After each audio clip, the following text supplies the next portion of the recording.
किसी गांव में एक साधु रहा करता था। वह जब भी नाचता था तभी बारिश होती थी। इसलिए गांव के लोगों को जब भी बारिश की ज़रूरत होती तब यह लोग उस साधु के पास जाते और उनसे अनुरोध करते कि वह नाचे, और जब वह नाचने लगते तो बारिश ज़रूर होती थी। कुछ दिनों बाद 4 लड़के शहर से गांव में घूमने आए। जब उन्हें यह बात पता चली कि किसी साधु के नाचने से बारिश होती है तो उन्हें यकीन नहीं हुआ।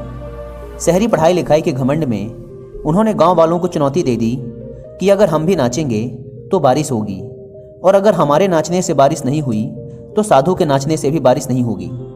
अगले दिन सुबह सुबह गांव वाले उन चारों लड़कों को लेकर साधु के कुटिया के पास पहुंचे।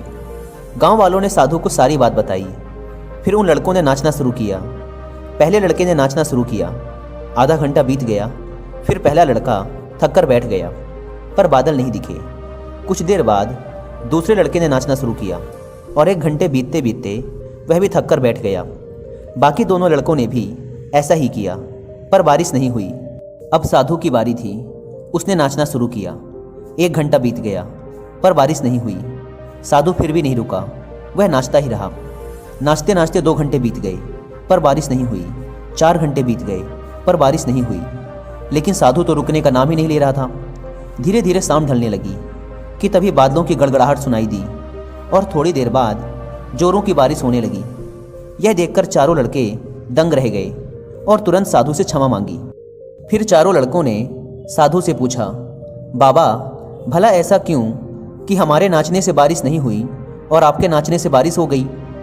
साधु ने उत्तर दिया, जब मैं नाचता हूँ तो 2 बातों का ध्यान रखता हूँ। पहली बात तो मैं यह सोचता हूँ कि अगर मैं नाचूंगा तो बारिश को होना ही पड़ेगा, और दूसरी यह कि मैं तब तक नाचूंगा जब तक कि बारिश ना हो जाए। सफलता पाने वाले में भी यही गुण विद्यमान होता है।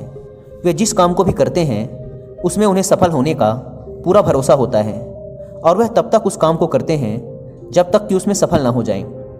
इसलिए अगर हमें सफलता हासिल करनी है तो इस साधु की तरह ही अपने लक्ष्य को प्राप्त करना होगा। आवा वीडियो जोवा माटे आ चेनल ने सब्सक्राइब करो।